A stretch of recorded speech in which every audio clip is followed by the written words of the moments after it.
Obeleyo Yesu, Obeleyo Kolo, Obeleyo Yesu, Obeleyo,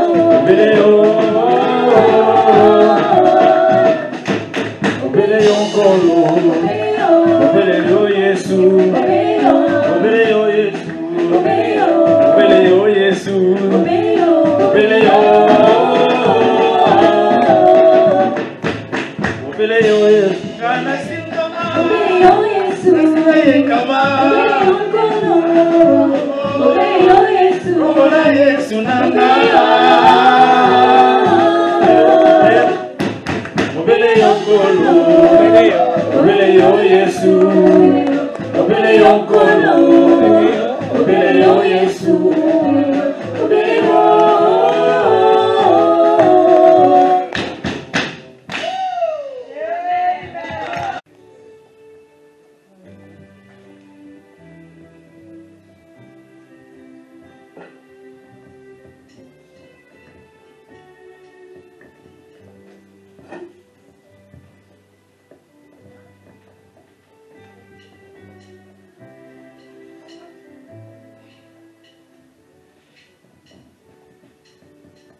Amen. Amen. On nous a chauffé cet après-midi, vous l'avez senti. Amen. C'est une grâce que nous avons eue. Je salue en passant la présence de Papa Tibamon qui est venu parmi nous. Nous rendons gloire à Dieu. Je vous salue tous dans le nom du Seigneur et Sauveur Jésus-Christ. J'ai juste un petit morceau que vous allez nous balancer comme ça et ça me dérange. C'est la chanson qui se joue actuellement.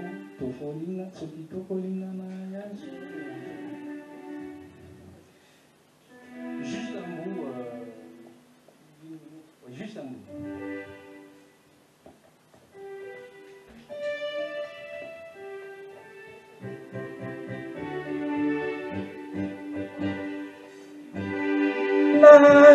Solo, alléluia. Sokito kolingana ya solo, alléluia.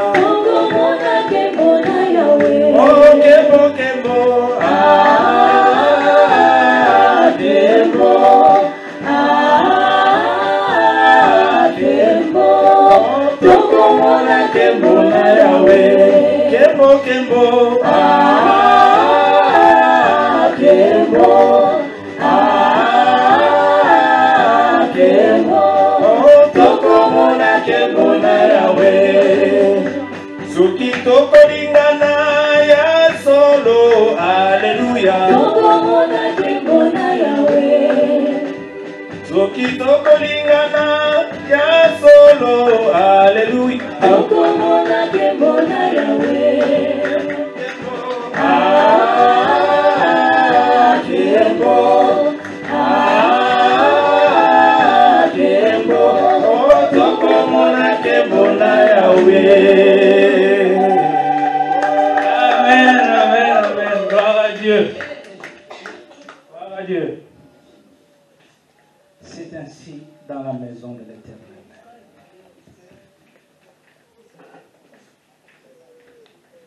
C'est ainsi dans la maison de l'Éternel. Dans la maison de l'Éternel, il y a la joie. Et nous devons l'exprimer. Ce n'est pas ici les lieux d'être tristes. Quand nous rentrons dans ces lieux, ça dit que nous venons devant notre Père. Et quand on est devant Papa, nous avons l'assurance, nous avons la garantie que nos problèmes peuvent trouver solution. Et là, nous sommes en présence de notre Père, Dieu. Et parce que nous sommes en sa présence, nous devons également manifester cette joie. Nous parlions ici la fois dernière, j'avais pris une illustration terre à terre, je me disais, quand vous présentez devant une autorité, et vous avez longtemps pris un rendez-vous et que ce rendez-vous vous a été accordé, votre cœur, ces jours-là, du rendez-vous, tressaille de joie. C'est la même chose. La semaine, vous avez eu le temps de vaquer à toutes vos occupations. Et les dimanches, à cette heure-là, nous venons devant l'Éternel et devant notre Père. Parce que nous parlons d'un Père, ça veut dire que nous sommes ses fils. C'est bien ça? Et quand nous nous penchons dans la Bible, véritablement, Jésus-Christ, quand il s'adressait, répondant à une question de ses disciples, par rapport à la prière, il leur a montré comment prier. Et la prière qu'il avait léguée, c'était notre Père. J'ai eu à me pencher encore sur cette prière. J'ai essayé de l'analyser davantage pour comprendre c'était quoi la quintessence.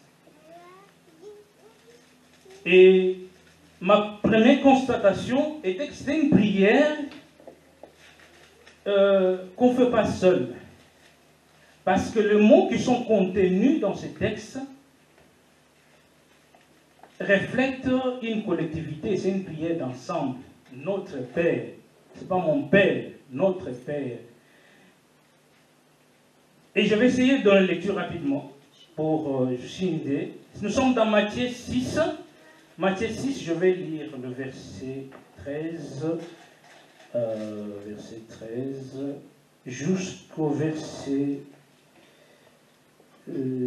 Matthieu 6. Je commence au verset 9. Voici donc comment vous devez prier. Notre Père qui est aux cieux, que ton nom soit sanctifié, que ton règne vienne, que ta volonté soit faite sur la terre comme au ciel. Donne-nous. On ne dit pas donne-moi, on dit donne-nous aujourd'hui notre pain quotidien. Voyez? Pourquoi donne-nous aujourd'hui notre pain quotidien? C'est parce que nous savons, ou Jésus savait, que nous vivons du jour au jour. Ce n'est pas un seul jour, ce n'est pas un seul dimanche, ce n'est pas un seul lundi. C'est tous les jours de notre vie. Donne-nous notre pain quotidien. Vous voyez? Pour qu'on comprenne davantage, quand nous lisons toujours dans l'Évangile de Matthieu, au chapitre 4, verset 4, Jésus répond ceci. Il est écrit, l'homme ne vivra pas de pain seulement, mais de toute parole qui sort de sa bouche, de la bouche de Dieu. Vous voyez, cette nourriture, elle est quotidienne. Voyage dans le sur nous devons nous nourrir, sinon c'est la mort. Je continue ma lecture. Dans notre pain quotidien, alors, pardonne-nous nos offenses, comme nous pardonnons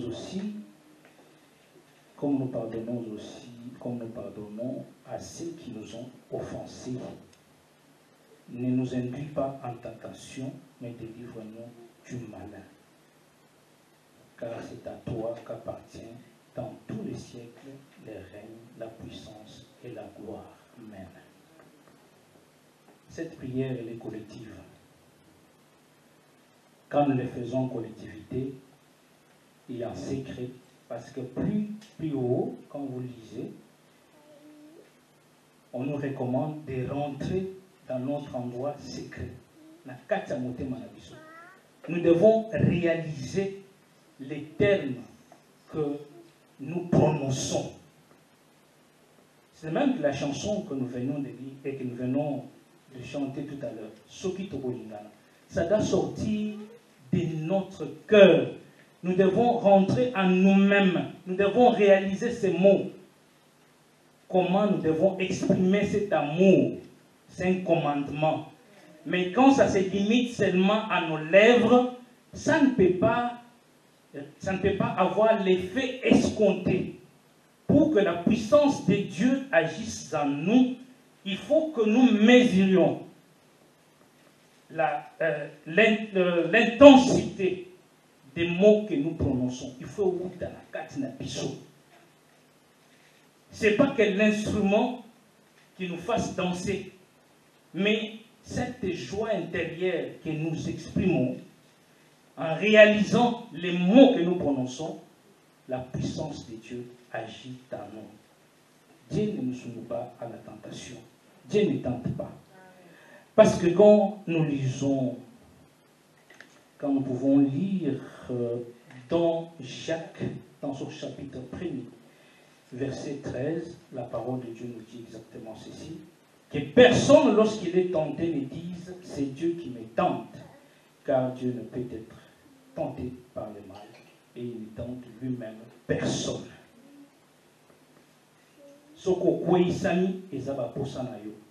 Quand tu es tenté, ou tu te fais tenter, c'est parce que tu voulais. Dieu ne tente pas. Par contre, il nous soustrait du filet de l'oiseleur. Et pas quand tu as la puissance de Dieu, la main de Dieu dessus de toi, tu es autant protégé qu'il t'aimait, qu'il te tente. Donc j'étais juste en train de m'introduire, ce n'était pas notre sujet de ce jour, c'était pour autant dire que nous devons nous rassembler, nous devons nous retrouver, et c'est une telle grâce pour nous, et c'est la gloire à Dieu. Nous allons aujourd'hui, j'ai pensé, nous allons nous pencher plutôt dans 2 Timothée 3, chapitre 3, versets 1 à 5. J'ai donné lecture, 2 Timothée, chapitre 3, versets 1 à 5. Sachez que dans les derniers jours, il y aura des temps difficiles, car les hommes seront égoïstes, amis de l'argent, fanfarons, hautains, blasphémateurs, rebelles à leurs parents, ingrats, irréligieux, insensibles, déloyaux, calomniateurs, intempérants, cruels, ennemis des gens de bien, traîtres, emportés, enflés d'orgueil, aimant le plaisir qui est Dieu, ayant l'apparence de la piété, mais régnant ce qui en a fait la force. Éloigne-toi de ces hommes-là. Éloigne-toi de ces hommes-là. Donc je lis 2 Timothée 1, 2 Timothée chapitre 3, versets 1 à 5.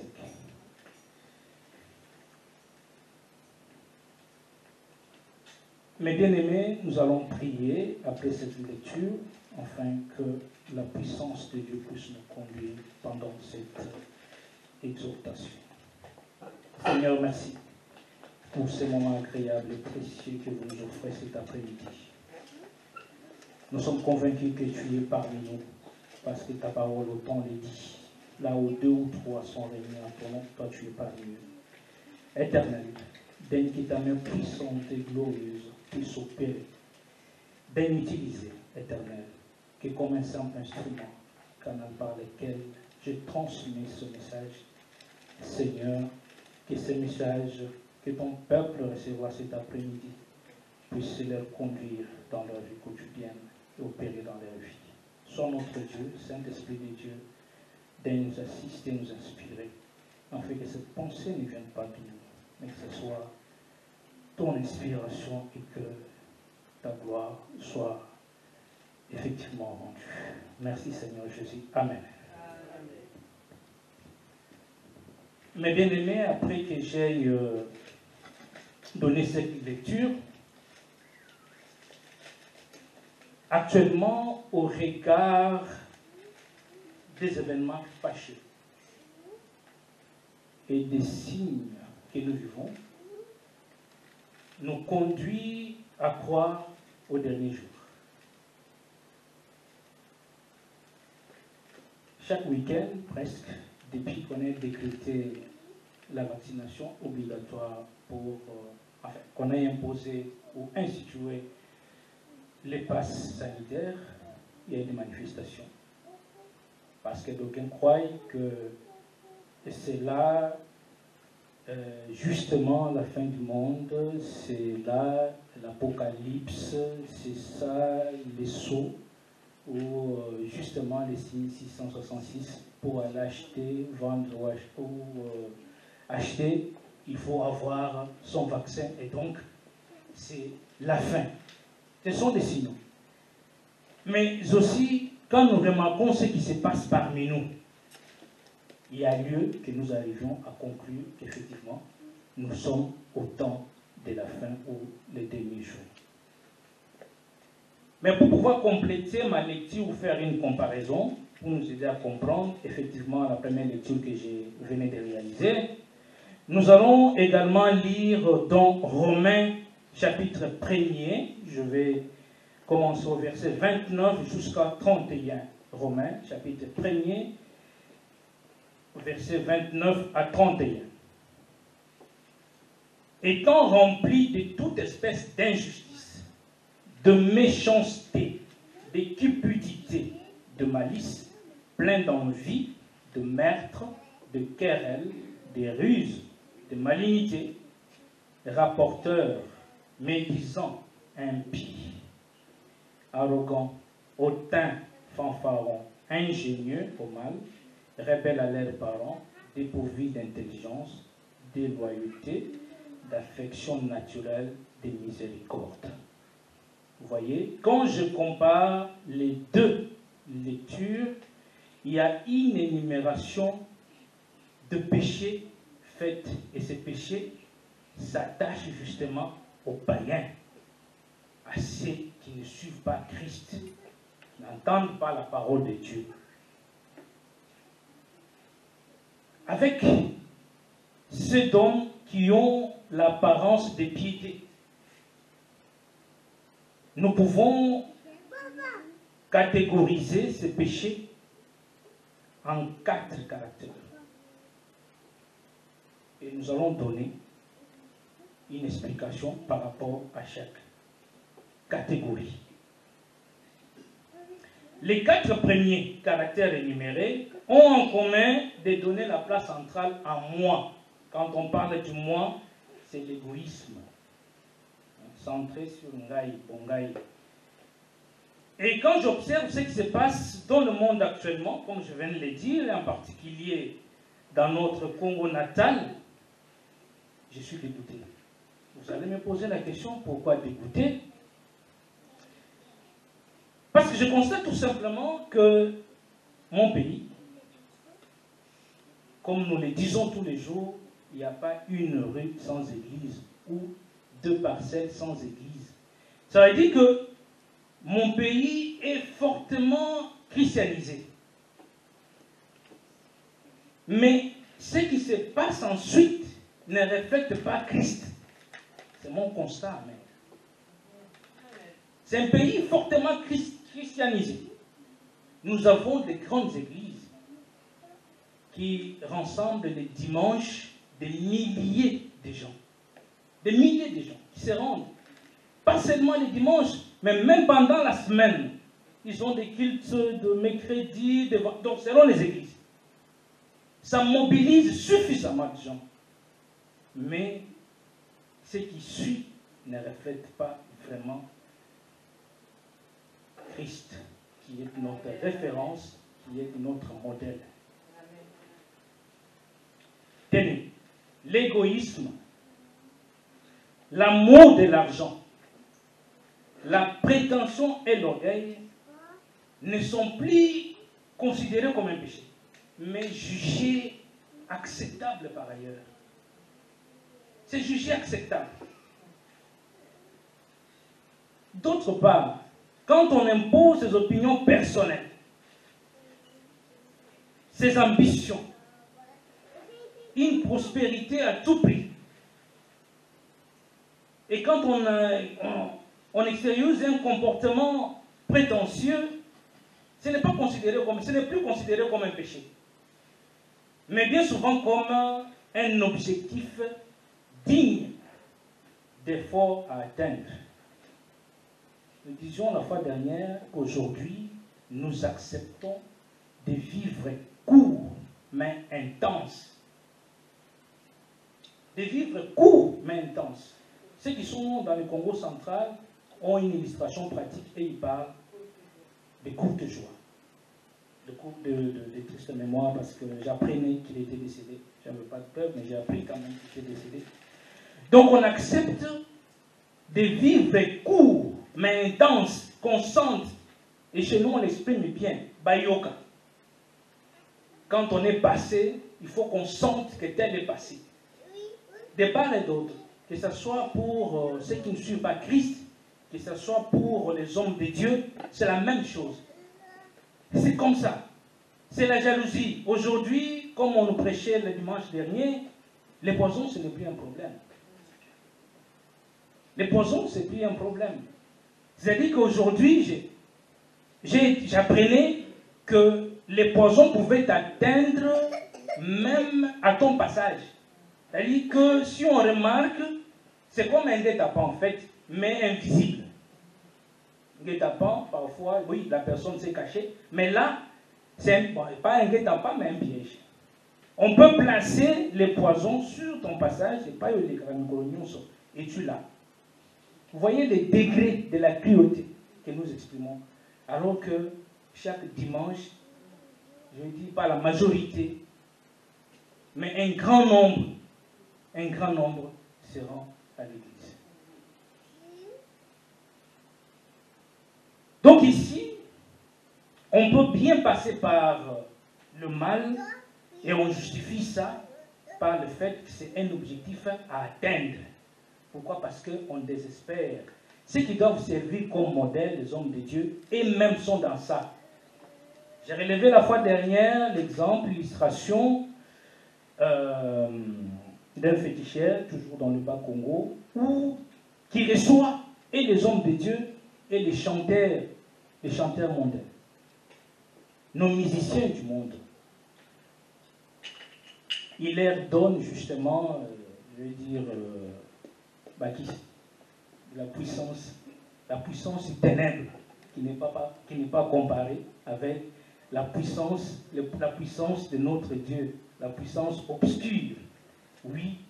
Et donc, ces gens vont là-bas, ils trouvent de l'inspiration là-bas, alors que nous, enfants de Dieu, notre inspiration doit provenir du Saint-Esprit, de Dieu lui-même. C'est lui qui nous communique le message, c'est lui qui nous oriente, c'est lui qui nous conduit. Ce n'est pas autre chose. C'est dans sa parole que nous trouvons bien l'inspiration. Mais que nous dit la parole de Dieu par rapport à cette catégorie de gens? Pour avoir la réponse, nous lisons dans Romains chapitre 8, verset 7. Romains chapitre 8, verset 7, la parole de Dieu nous dit exactement ceci. Ceux, en effet, qui vivent selon la chair s'affectionnent aux choses de la chair, tandis que ceux qui vivent selon l'esprit s'affectionnent aux choses de l'esprit. Et l'affection de la chair, c'est la mort, tandis que l'affection de l'esprit, c'est la vie et la paix. Car l'affection de la chair est inimitié contre Dieu, parce qu'elle ne se soumet pas à la loi de Dieu, et qu'elle ne le peut même pas. Vous voyez, ceux qui s'affectionnent aux choses de la chair,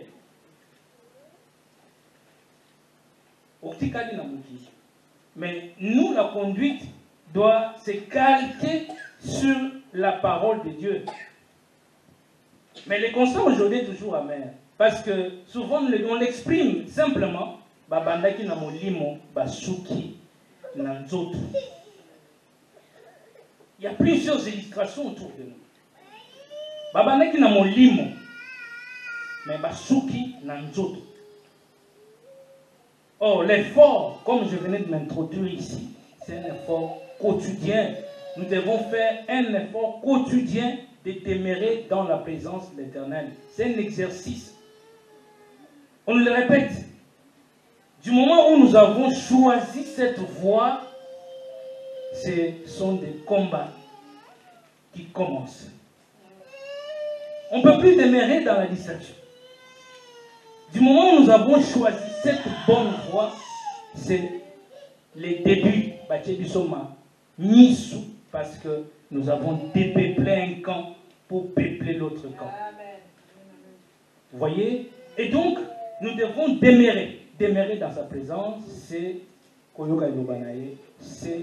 faire sa volonté, c'est vraiment s'appliquer par rapport aux préceptes de Dieu. Et si nous pouvons lire davantage, dans Jacques 4, dans le même sens, Jacques chapitre 4, verset 4, la parole de Dieu nous dit exactement ceci. Adultères que vous êtes, ne savez-vous pas que l'amour du monde est inimitié contre Dieu? Celui donc qui veut être ami du monde sera ennemi de Dieu. C'est ça justement l'essence des espoirs que bon nombre d'entre nous expriment aujourd'hui. Parce qu'ils considèrent que la réponse divine tarde, elle est lointaine. Et ils attendent une réponse immédiate.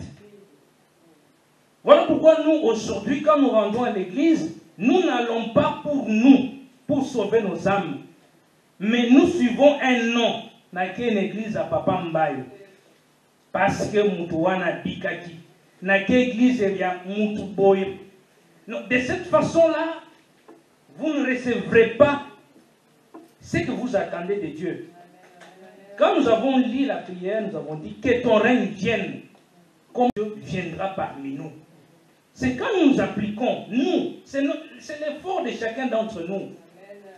Son règne est où actuellement? Dieu règne. Qui règne sur cette terre? C'est Satan. Mais quand est-ce que le règne de Dieu sera parmi nous? C'est quand nous nous appliquons. Vous voyez? Mais quand tu vas à l'église avec des idées derrière, que parce qu'il y a un problème, parce que j'ai un souci, je vais actuellement me rendre à l'église pour que je trouve solution de cette façon, ta réponse va tarder. Ta réponse tarde. Nous l'avons dit ici, on le répète, que quand nous passions dans Psaume 91, c'est lui qui demeure. Demeurer, ça ne veut pas dire lâcher. Demeurer, c'est aux Alawana. C'est lui qui demeure. Il faut être là. N'attends pas le moment où tu es attaqué. N'attends pas le moment où tu es agressé. Demeure. Et c'est que dans ces conditions-là que la main de l'Éternel sera sur vous. Et vous serez sous sa protection, effectivement. Et pour finir cette pensée, il y a un verset qu'on répète tous les jours, que ça doit être Nakati Nabiso, c'est le psaume 97 au verset 10. Le psaume chapitre 97, chapitre 10, verset 10, nous dit ceci pour un titre rappel. Vous qui aimez l'Éternel, haïssez le mal. Il garde les âmes de ses fidèles. Il les délivre de la main de méchants. Vous qui aimez l'Éternel, nous qui aimons l'Éternel, haïssez le mal. Haïssons le mal. Car Dieu, il garde les âmes, il garde nos âmes et nous délivre de la main de méchants. Cela nous permet justement d'analyser la deuxième catégorie. Dans cette série d'énumérations suivent 7 autres manifestations. Des attitudes très négatives à l'égard de nos semblables. Les outrageux, ceux qui désobéissent à leurs parents, les ingrats qui ne reconnaissent ni l'autorité ni les bienfaits de leurs prochains, celui qui ne possède pas d'affection naturelle, qui est implacable et calomniateur, détruit par son comportement toute vie prospère dans la société humaine. Dans la société où nous vivons aujourd'hui, les choses s'accentuent, dont le mal est à dessein. Nous parlons ici du combat où, voilà, je dis de la bataille comme ça, entre les camps de Dieu et les camps de Satan. Chacun de son côté veut peupler pour que le jour on a dit, oui, la grâce elle est là. Et on nous a fait voir que quand le péché abonde, et que même si la grâce est là, cela ne nous empêchera pas de passer au jugement. Oui, cela ne nous empêchera pas de passer au jugement. Pourquoi? Parce que nous avons commis des actes qui vont à l'encontre de la volonté divine. Il faut qu'on s'explique à un moment donné. Oui, la grâce est là, mais elle tend aussi vers la fin. Mais les choses s'accentuent parce que, à dessein, pourquoi? Parce que Satan les fait comme ça, déjà. Il les fait comme ça. Il va détourner l'attention de plusieurs d'entre nous pour que le jour, au moment venu, qu'il se retrouve avec aussi du monde derrière lui. Et ceux qui comprennent cela se disent, moi je ne me retrouve plus dans ça. J'invoquais l'illustration la fois dernière des signes subliminaux que nous retrouvons soit dans les dessins animés, soit dans les vêtements que nous mettons, soit dans tout ce que nous utilisons, les objets que nous utilisons au quotidien. C'est fait à dessein. Ce n'est pas l'effet d'hasard. À première vue, quand tu regardes, tu dis, mais c'est spirituel. Ça nous emporte sans qu'on le sache. Vous voyez, on retrouve les signes des dragons, on retrouve les serpents, on retrouve, mais c'est fait à dessein. Oui, c'est pour entraîner un grand nombre, oui, justement dans l'abîme, dans l'enfer. C'est la même chose que dans nos familles.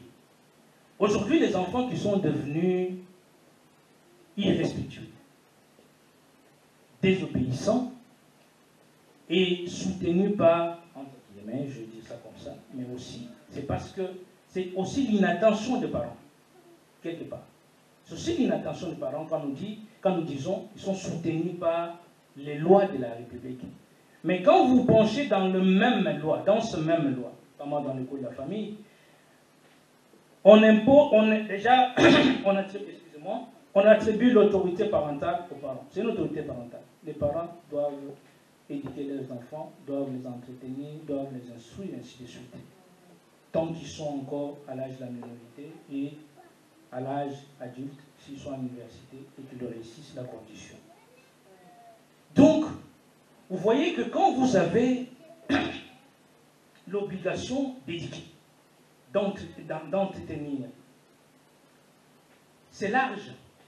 Éduquer, ce n'est pas seulement au Yagina devoir en total. C'est donner la ligne de conduite à suivre. Et on nous répète ici que le plus grand héritage qu'on puisse léguer à nos enfants, c'est de connaître la parole de Dieu.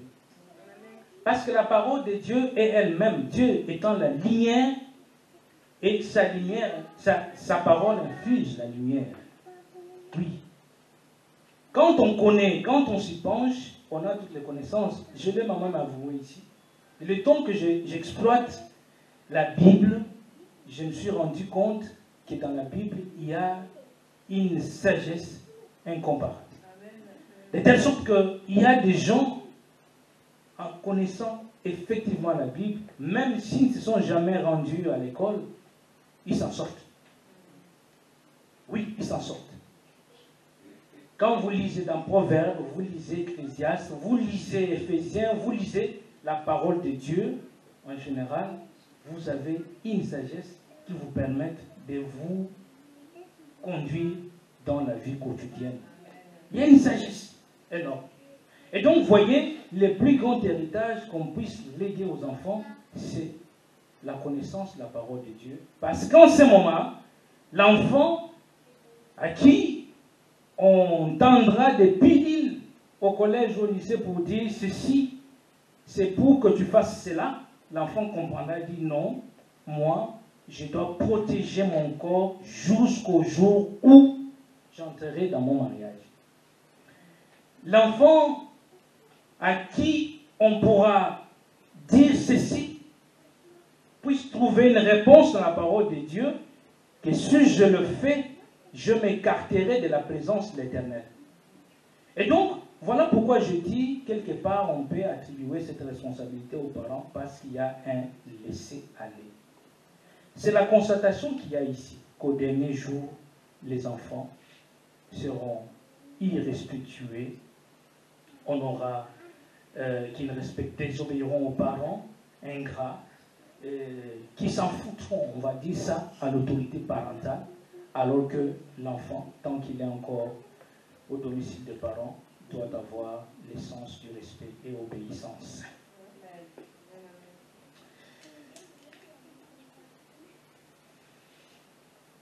Il y a aussi ces rapports, nous avons parlé du rapport entre parents et enfants, mais je disais que ceci était fait aussi à dessein parce que regardez au Congo. Les structures institutionnelles sont totalement délabrées ou inexistantes. À telle enseigne que les salaires des fonctionnaires n'est plus versé. Ou si ça peut être versé, c'est d'une façon, les termes utilisés sans délestage. Or, pour subvenir aux besoins de ces enfants, il faut normalement que nous puissions avoir des ressources. On tire ces ressources d'où? C'est du travail. On vous prive. Vous travaillez, mais on vous prive du salaire. Comment vous le faites? Les enfants descendent dans la rue. La rue n'arrange rien. La rue est destructrice. Or, la base de la nation elle-même, c'est la famille. Comment devra être assurée la relève? Et voilà pourquoi, au lieu que la personne puisse gagner sa vie d'une façon normale, la personne doit utiliser des méthodes qui ne cadrent vraiment pas avec la volonté de Dieu. C'est la corruption, c'est la concussion, c'est le vol. Nous avons des koulouna. On a pratiquement toutes ces déclinaisons. Et donc, de cette façon, que tu es dans l'église et que tu n'aies pas trouvé tout de suite la solution, tu vas dans l'autre camp. Et ça ne bouge pas. On n'y prend pas conscience. On n'y prend pas conscience. Et dans les pays occidentaux et ailleurs, on manifeste, il y a des groupes où ceux qui veulent avorter, ceux qui ne veulent pas, on exige ça en loi. Il y a des choses qui se passent, de mariage pour tous et tout ça, c'est fait à dessein. Quand vous parlez de la parole de Dieu nous dit autre chose. Mais ce que nous vivons en pratique, c'est aussi autre chose. Ça vient des illustrations qui démontrent effectivement que le combat est rude et que nous devions faire bien attention. Nous avons parlé des calomniateurs. Si nous voulons faire un peu de l'exégétique, nous allons comprendre que le mot calomniateur est tiré ou tire ses origines du mot grec diabolos. Diabolos, qui est habituellement traduit par diable.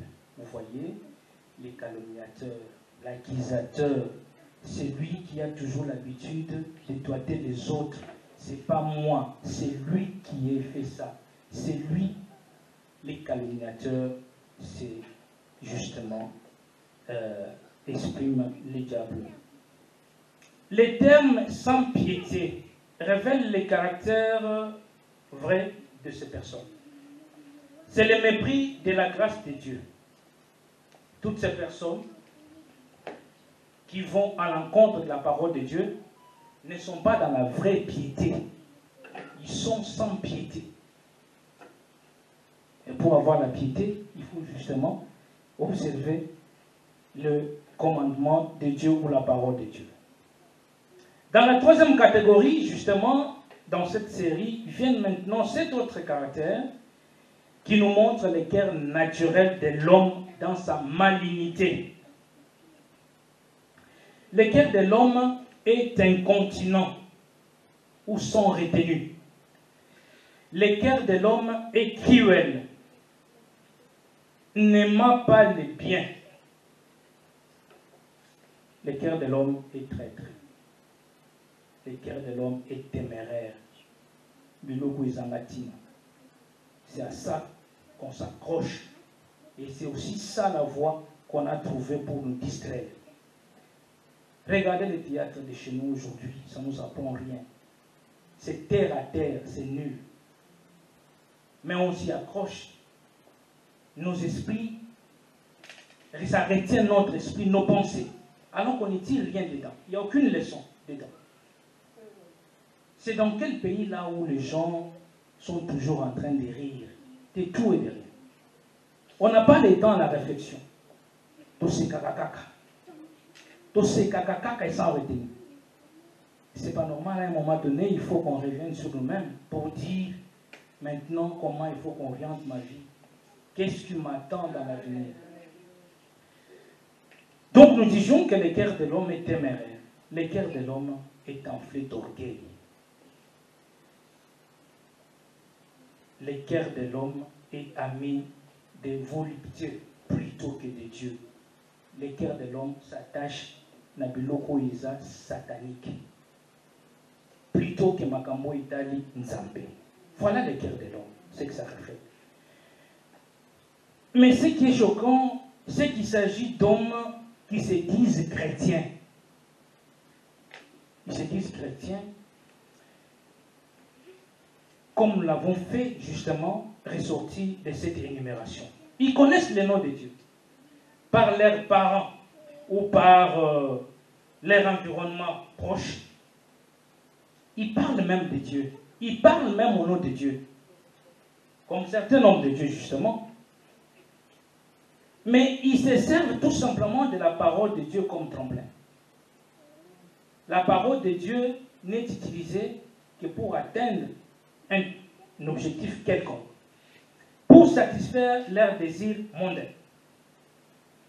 Mais dans leur cœur, dans leur intérieur, dans leur fort intérieur, ils n'aiment pas Dieu. Parce qu'ils n'aiment pas Dieu, ils font quoi? Ils préfèrent les divertissements du monde. Les divertissements du monde que de croire en Dieu. Moi, j'ai vu des gens qui se servaient même des récits de théâtre de chez nous là-bas pour expliquer leurs pensées. Mais attendez, ce qui s'exprime là, il est tir où? Je ne sais pas si vous avez... Moi, dans mes temps libres, j'ai l'habitude de regarder un peu sur YouTube. Mais les querelles qu'il y a d'on a empoisonné tel acteur, les querelles qu'il y a de ceci, sincèrement, ça devait à un moment donné nous révolter. Pour dire non, il ne faut plus qu'on les soutienne. Parce que ce qu'ils le font ne nous aide en rien. Vous voyez? Mais comment nous pouvons nous servir de ces pensées obscures pour justifier nos propres pensées, nos propres idées? Il faut plutôt qu'on s'appuie sur la parole de Dieu, sur les connaissances que nous avons acquises, soit à l'école ou voilà. Mais de ces pensées, les ramasser, et qu'on s'appuie pour justifier nos propres idées, sincèrement, il faudrait qu'on y fasse attention. Et nous devons plutôt croire en Dieu que croire en des choses comme celle-là. J'étais d'autant choqué parce que je parlais des hommes de Dieu. J'observais un prophète qui est allé rendre visite, c'est vrai. Si c'était dans le cadre d'une exhortation, je comprendrais qu'il est allé rendre visite à un musicien mondain lors de son concert de répétition.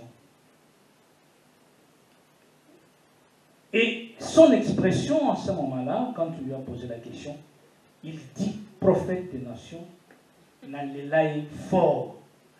C'est de l'idolâtrie. C'est choquant. Bien sûr. N'allez fort, surtout moi intro, n'allez en fort. Quelle intro? Ça introduit quoi? En tant que prophète des nations, ça t'édifie en quoi? Nous ne pouvons plus faire chemin retour. Quand nous nous sommes mis sur ce chemin-là et que nous avons l'appel de Dieu, nous devons persévérer. Nous devons percer. Du jour au jour, nous devons être conquérants. Il faut qu'il y ait des changements en nous. Nous devons demeurer toujours dans la... C'est l'effort, notre effort quotidien. Dans chaque acte qu'on veut poser, on se pose la question, à quoi ça me servira? Si la réponse est négative, il ne le fait pas. Même si nous allons parler de la grâce. Vous voyez, prophète des nations,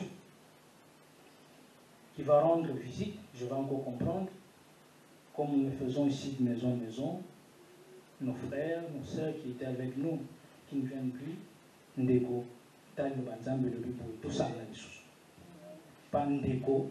On nous a conseillé, nous avons lu la parole de Dieu ici, dans mon commis, Loba de Loba Yanzambe, et pourquoi de ta présence que Koya Obeta de sa pomme.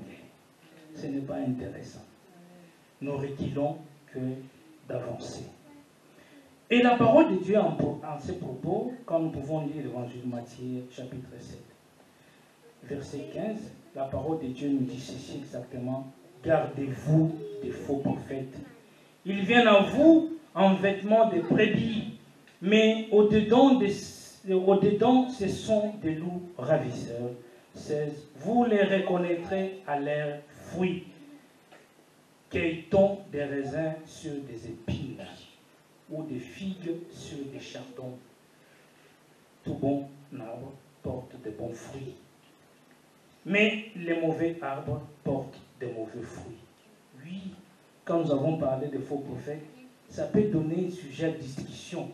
Tu as jugé. Mais on n'a pas jugé. Nous disons ce que nous voyons. La parole de Dieu nous dit exactement que vous les reconnaîtrez par leurs fruits. Quand on voit ces fruits, nous disons citron et coco bimisa manga te. Tant au citron bimisi manga, to mituni, manga comme na citron ndengeni. C'est logique. C'est une question de logique. Nous ne pouvons pas. Papa m'a nous le dit ici tous les jours, faites-moi confiance, je ne vous conduirai jamais dans les boules, parce que je ne suis pas aveugle. C'est un effort. Comment je conduis le peuple de Dieu? C'est un devoir. Ne pas le faire, c'est reprochable. Vous devez vous-même vous sacrifier. Le sacrifice vaut mieux que l'obéissance. Il vaut mieux se sacrifier, d'obéir aveuglément au sali yango, au tali yango, et puis au saleli yango. C'est bien ça. Il vaut mieux obéir que se sacrifier. Il faut bien obéir et se sacrifier. Ça se reposera sur quoi? Ça se reposera sur quoi?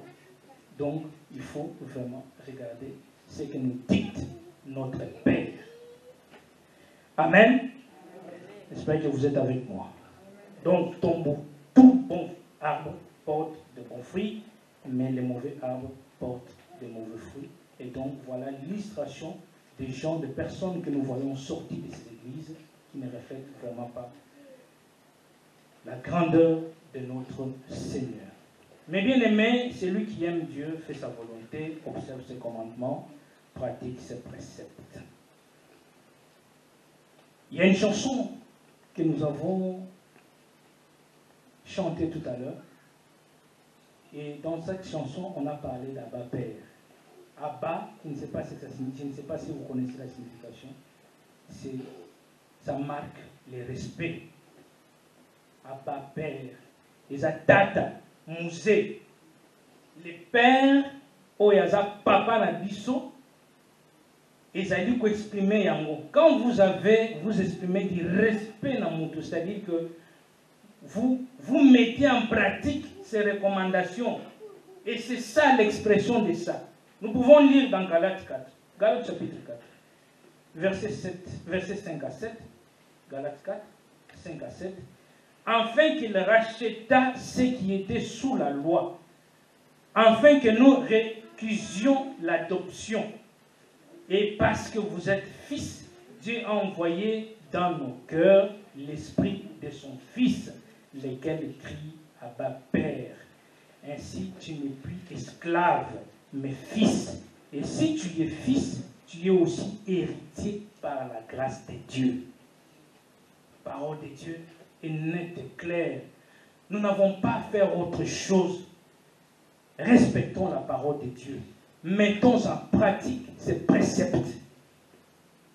Il n'y a que dans ces conditions que sa puissance peut agir en nous. Le verset 5, donc, résume alors le précédent verset que nous venons de lire.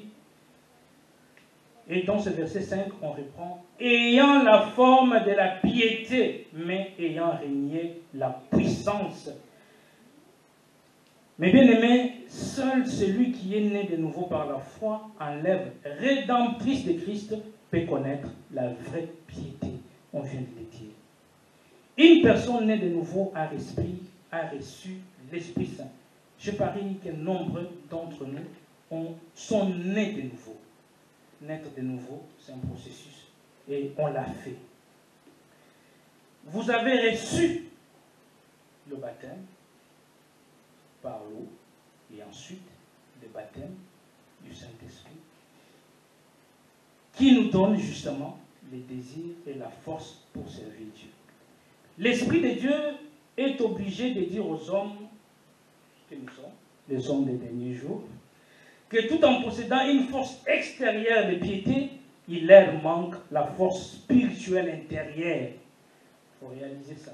C'est à quoi nous devons travailler pour demeurer dans la présence de Dieu. Les pratiques que nous avons d'appartenir à une église, nous avons une église, nous avons un baptême, et pas la Sainte Seine. Même la prédication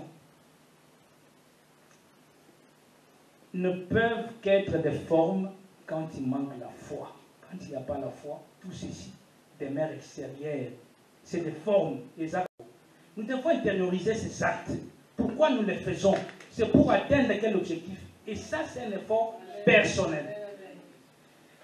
C'est la condition, justement, qui nous permet d'avoir la vraie piété. Aujourd'hui, là où l'attitude de ceux qui portent le nom des chrétiens suppose la vie divine, n'apparaît qu'une forme dépourvue de vie. Là où l'Esprit de Dieu devait agir, se manifeste l'homme naturel. Vous voyez?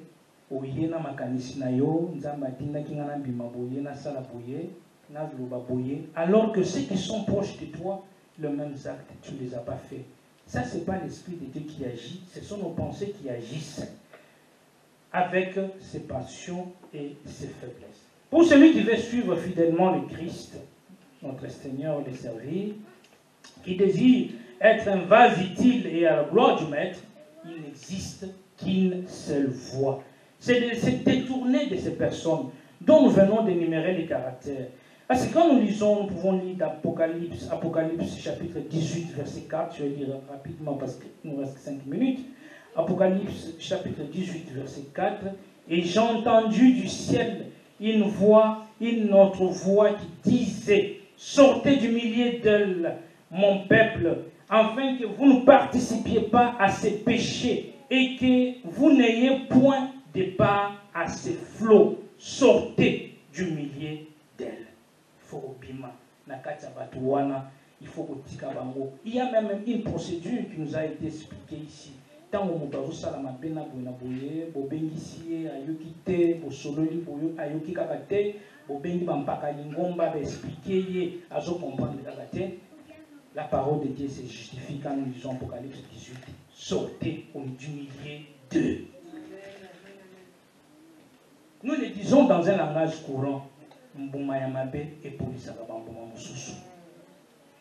Oui, quand nous allons dans le terme, il y a la science autour de la classe, que l'homme naît avec ses caractères.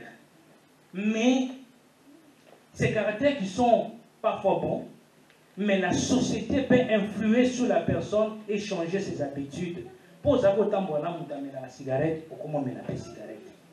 la moindre des choses à faire, c'est de se soustraire de cette personne pour que tu ne tombes pas dans la même chose. Vous voyez, aux aboyibaté, au comment on a une impulsion à Oyiba. Pour la ligne, parce que tu as vu un proche à côté de toi s'y mettre. La parole de Dieu nous met en garde, nous protège. Sortez du milieu d'eux. Nous pouvons également, dans le même sens, lire dans 2 Corinthiens chapitre 6, verset 13. Rendez-nous l'appareil. Je vous parle comme à mes enfants. Élargissez-vous aussi. Ne vous mettez pas avec les infidèles sous un joug étranger. Car quel rapport y a-t-il entre la justice et l'iniquité? Ou qu'y a-t-il de commun entre la lumière et les ténèbres? Quel accord y a-t-il entre Christ et Bélial? Bélial ici, c'est en fait un démon qu'on célèbre dans le monde occulte. C'est un démon, c'est comme Mazda. Mazda, c'est aussi un démon qu'on célèbre dans le monde occulte. Donc Bélial ici, c'est un démon, c'est le nom d'un démon qu'on célèbre dans le monde occulte. Donc, quel accord y a-t-il entre Christ et Bélial? Ou quelle part a les fidèles avec l'infidèle? Quel rapport y a-t-il entre le temple de Dieu et les idoles? Car nous sommes le temple du Dieu vivant. Comme Dieu l'a dit, j'habiterai et je marcherai au milieu d'eux, je serai leur Dieu et ils seront mon peuple. C'est pourquoi, sortez du milieu d'eux et séparez-vous, dit le Seigneur. Ne touchez pas à ce qui est impur et je vous accueillerai. Je serai pour vous un père et vous serez pour moi des fils et des filles, dit le Seigneur Tout-Puissant. Vous voyez, la parole de Dieu ne s'est jamais contredit. Ça, ce sont des garde-fous. On nous explique, on nous fait comprendre qu'il ne peut pas y avoir des rapports entre les infidèles et les fidèles, les impurs et les purs. Il ne peut pas y avoir des rapports entre Dieu et Satan ou des accords occultes que nous ne savons pas. Non, nous devons nous accrocher justement au Seigneur. De tout ce que nous venons de dire, cela ne signifie pas seulement que l'on condamne intérieurement le péché, que nous venons d'énumérer, l'énumération que nous avons faite tout à l'heure, que la parole de Dieu a fait, et que l'on adresse des sérieuses remontrances à ceux qui les commettent. Se détourner ici signifie qu'on n'a pas de relations appropriées avec ces personnes. Seule la séparation manifeste d'avec un péché ou un péché connu constitue une vraie sanctification. Je vais terminer mon propos par une pensée que je tire de l'évangile de Luc. On est dans 2 minutes, il sera 15 heures juste. Excusez-moi, dit-on. Luc, chapitre 21, versets 32 à 36, la parole de Dieu nous dit ceci. Je vous l'ai dit en vérité, cette génération ne passera point que tout cela n'arrive. Les ciels et la terre passeront, mais mes paroles ne passeront point. Prenez garde à vous-même, de crainte que vos cœurs ne s'apaisantissent par les excès du manger et du boire, et par les soucis de la vie, et que ces jours ne viennent à vous à l'improviste. Car il viendra comme un filet sur tous ceux qui habitent sur la face de toute la terre. Veillez donc et priez en tout temps, afin que vous ayez la force d'échapper à toutes ces choses qui arriveront et de paraître debout devant le Fils de l'Éternel. La raison d'être de nos prières. Veillons, priez, car ce jour viendra. Et nous devions justement aujourd'hui nous armer pour que ces jours-là, nous puissions justement avoir la force nécessaire de pouvoir échapper et résister.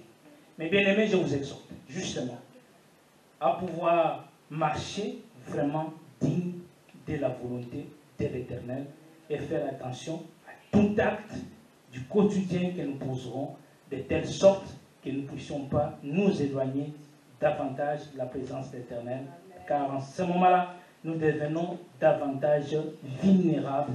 Que Dieu vous accompagne. Merci beaucoup pour votre attention. Amen.